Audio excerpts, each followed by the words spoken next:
या कुन्देन्दुतुषारहारधवला या शुभ्रवस्त्रान्विता या वीणावरदण्डमण्डितकरा या श्वेतपद्मासना या ब्रह्माच्युतशङ्करप्रभृतिभिः देवैः सदा पूजिता सा मां पातु सरस्वती भगवती निःशेषजाड्यापः। श्रुतिस्मृतिपुराणानाम् आलयं करुणालयं नमामि भगवत्पादं शङ्करं लोकशङ्करम्। मूकपञ्चशती पादारविन्दशतकम्। महिम्नः पन्थानं मदनपरिपन्थिप्रणयिनी प्रभुर्निर्णेतुं ते भवति यतमानोऽपि कथमः। तथापि श्रीकाञ्ची विहृतिरसिके कोऽपि मनसो विपाकस्त्वत्पादस्तुतिविधिषु जल्पाकयति माम्। गळग्राही पौरन्दरपुरवनी पल्लवरुचां धृतप्राथम्यान मरुणमहसामादिमगुरुः समिन्धे बन्धूकस्तबकसह युद्ध्वा दिशि दिशि प्रसर्पन् कामाक्ष्याश्चरणकिरणनामरुणिमा। मराळीनां यानाभ्यसनकलनामूलगुरुवे दरिद्राणां त्राणव्यतिकरसुरो ध्यानतरवे तमस्कौण्डप्रौढिप्रकटतिरस्कारपटवे जनोऽयं कामाक्ष्या शरणनलिनाय स्पृहयते। वहन्ती सैन्दूरीं सरणिमवनं रामरपुरी पुरन्ध्री सीमन्ते कविकमलबालार्कसुषमा त्रयी सीमन्तिन्यास्तनतटनिचोळारुणपटी विभान्ति कामाक्षा पदनलिनकान्तिर्विजयते। प्रणम्रीभूतस्या प्रणयकलहत्रस्तमनसः स्मरारातेश्चूडा नियतिगृहमेथी हिमकरः ययोः सान्ध्याङ्कान्तिं वहति सुषमाभिश्चरणयो स्तयोर्मे कामाक्ष्या हृदयमपतन्द्रं विहरताम्।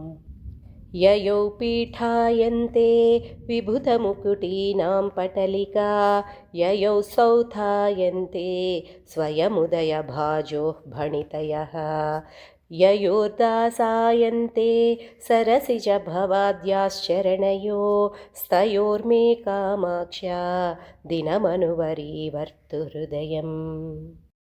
नयन्ती सङ्कोचं सरसिजरुचं दिक्परिसरे सृजन्ती लौहित्यं नखकिरणचन्द्रार्थकचिता कवीन्द्राणां हृत्कैरवविकसनोद्योगजननी स्फुरन्ती कामाक्षा शरणरुचिसन्ध्या विजयते। विरावैर्माञ्जीरैः किमपि कथयन्तीव मधुरं पुरस्तादानम्रे पुरविजयिनि स्मेरवदने वयस्येव प्रौढा शिथिलयति या प्रेमकलह प्ररोहं कामाक्षा शरणयुगळि सा विजयते। सुपर्वस्त्रीलोलालकपरिचितं षट्पदकुलैः स्फुरल्लाक्षारागं तरुणतरणी ज्योतिररुणैः भृतङ्कान्त्यम्भोभिर्विसृमरमरन्दै सरसिजैर्विधत्ते कामाक्षा शरणयुगलं बन्धुपदवीम्। रजः संसर्गेऽपि स्थितिमरजसामेव हृदये वरं रक्तत्वेन स्थितमपि विरक्तैकशरणम् अलभ्यं मन्दानां दधदपि सदा मन्दगतितां विधत्ते कामाक्षा शरणयुगमाश्चर्यलहरीम्। जटालामञ्जीरस्फुरदरुणरत्नांशुनिकरै निषिन्दन्ती मध्ये नखरुचि झरी गङ्गा पयसाम्। जगत्त्राणं कर्तुं मम जननि कामाक्षि नियतं तपश्चर्यां धत्ते तव चरणपाथोजयुगळे तुलाकोटिद्वन्द्वाक्वणितफणिता भीतिवचसोः विनम्रं कामाक्ष विसृमरमहाः पाटलितयोः क्षणं विन्यासेन क्षपिततमः सोर्मे पुनीयान्मूर्धानं पुरहरपुरन्ध्री चरणयोः भवानिद्रुह्येतां भवनिबिडितेभ्यो मम मुहुस्तमो व्यामोहेभ्यस्तव जननि कामाक्षि चरणौ ययोर्लाक्षाबिन्दुस्फुरणधरण धूर्जटिजटा कुटीराशूणाङ्कं वहति वपुरेणाङ्ककलिका पवित्रीकुर्युर्नः पदतलभुवः पाटलरुचः परागास्ते पापप्रशमन धुरीणाः परशिवे कणल्लब्धुं येषां निजशिरसि कामाक्षि विवशा वलन्तो ह्यातन्वन्त्यहमहमिकां माधवमुखाः बलाकामालाभिर्नखरुचिमयीभिः परिवृते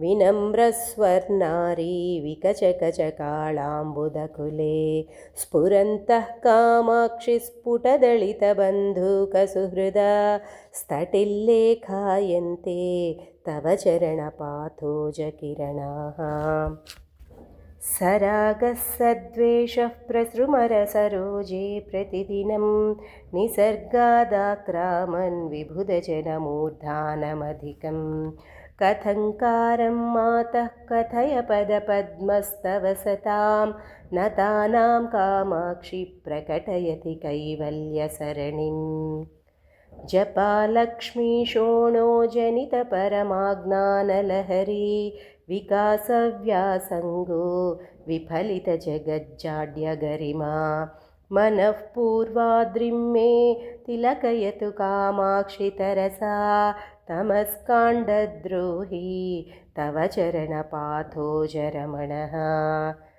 नमस्कुर्यः प्रेङ्खन्मणिकटकनीलोपलमहः पयोधौरिङ्खद्भिर्नखकिरणफेनैर्धवलिते स्फुटङ्कुर्वाणाय प्रबलचलदौर्वानलशिखा वितर्कं कामाक्षा सततमरुणिम्नि चरणयोः